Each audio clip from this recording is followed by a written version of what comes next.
Good morning बच्चों और my dear student.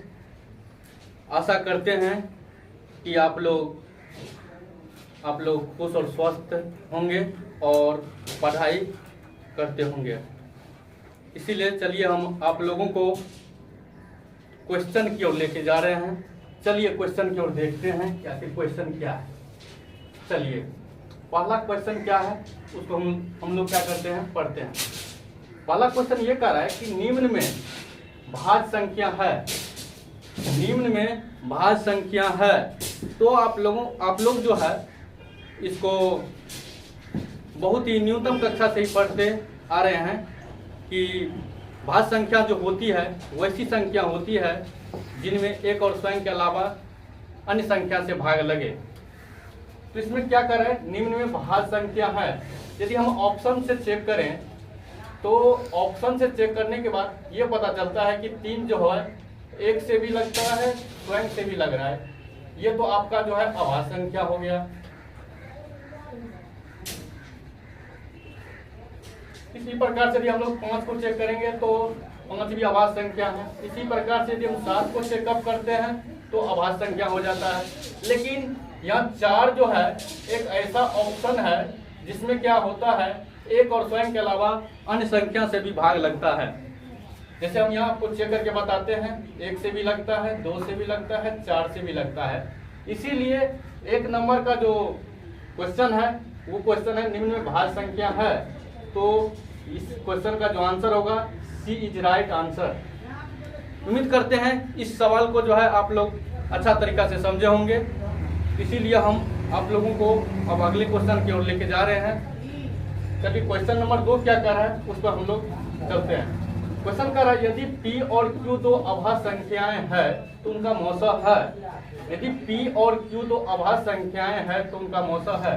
तो आप लोग अभाज्य संख्या का परिभाषा तो आप लोग जानबे करते हैं कि वैसी संख्या जिनमें एक और स्वयं के अलावा किसी अन्य संख्या से भाग न लगे उसे हम लोग क्या कहते हैं, अभाज्य संख्या कहते हैं। जैसे इसमें दो जो है लेटर लिया है, P और Q 2 लेटर लिया है।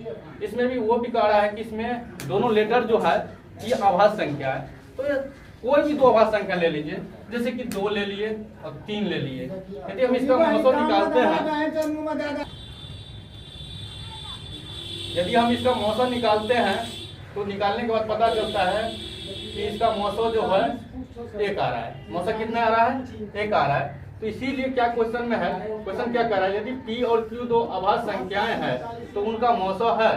तो आपको बताने से स्पष्ट है कि 2 अभाज्य संख्याओं का जो मौसा होता है वो सदैव 1 होता है। क्या होता है, सदैव 1 होता है। चलिए उम्मीद करते हैं इन 2 नंबर के क्वेश्चन को भी आप लोग अच्छा से समझे होंगे। तो इसी प्रकार से हम लोग अब अगले क्वेश्चन की ओर जाते हैं। देखिए क्वेश्चन क्या कर रहा है। क्वेश्चन 3 नंबर ये कह रहा है कि एक अभाज्य और एक भाज्य संख्याओं का गुणनफल है। एक अभाज्य और एक भाज्य संख्याओं का गुणनफल है। तो चलिए क्या कर रहा है, एक अभाज्य संख्या लेना है और एक भाज्य संख्या लेना है। तो अभाज्य संख्या सपोज दैट मान लीजिए 2 है, अभाज्य संख्या 2 है और एक भाज्य संख्या मान लीजिए 4 है।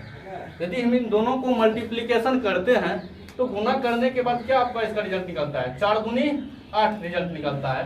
तो इसी को देखते हुए आप ऑप्शन पे जरा गौर करेंगे तो आपको जो है ऑप्शन नंबर सी में आपको दिखाई देते होंगे कि इसका जो आंसर है 8 है। इसका मतलब सी इज राइट आंसर। उम्मीद करते हैं कि 3 नंबर के सवाल को भी जो है आप लोग अच्छा तरीका से समझे होंगे। इसी प्रकार से हम अब अगले क्वेश्चन की ओर जाते हैं। 4 नंबर क्वेश्चन को पढ़ते हैं। क्वेश्चन क्या है नहीं है उसको देखते हैं। चलिए 4 नंबर क्वेश्चन ये है, यदि ये m एक धनात्मक पूर्णांक है तो धनात्मक सम पूर्णांकों का रूप होगा। जरा क्वेश्चन पे थिंकिंग कीजिए, जरा सोचिए क्वेश्चन क्या कर रहा है। यदि m एक धनात्मक पूर्णांक है तो धनात्मक सम पूर्णांक का रूप क्या होता है। तो धनात्मक सम पूर्णांक m यदि धनात्मक पूर्णांक है, क्या है, धनात्मक यदि पूर्णांक है, यदि m एक धनात्मक पूर्णांक है तो यहाँ क्वेश्चन में कह रहा है धनात्मक सम पूर्णांक की बात कर रहा है, धनात्मक सम पूर्णांक की बात कर रहा है। तो इसका मतलब है कि सम संख्या जो होती है वैसी संख्या होती है जिनमें क्या होता है, 2 से क्या होता है, वो 2 से पूर्णतः विभाजित होता है। यदि हम क्या करें, m को 2 से मल्टीप्लिकेशन करते हैं तो क्या होगा, ये सम संख्या होगा। तो सम संख्या जो होगा, सम संख्या का जो रूप होता है वो 2m के रूप का होता है। 2m जो होता है वो किसका रूप होता है, तो 2m के रूप का होता है, वो भी धनात्मक सम पूर्णांक। तो इसीलिए इसका राइट आंसर होगा सी इज राइट आंसर। इसी प्रकार से आप लोग 4 नंबर के सवाल को भी अच्छा तरीका से समझे होंगे।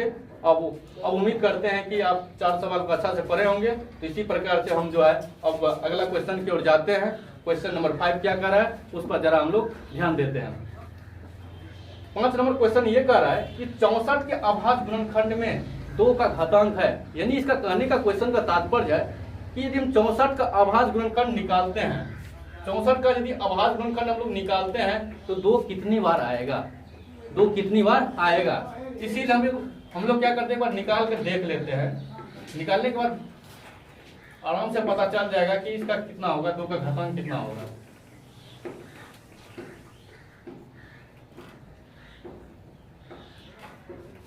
इस 64 का अभाज्य गुणनखंड निकालने से स्पष्ट हो रहा है कि 2 का जो घातांक हो रहा है 1, 2, 3, 4, 5, 6, यानी 2 जो है 6 बार आ रहा है।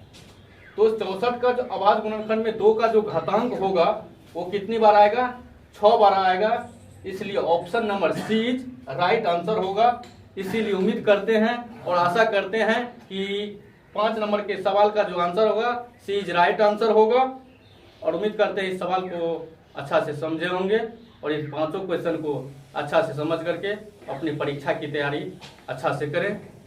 इसीलिए इस क्लास को यहीं एंड करते हैं।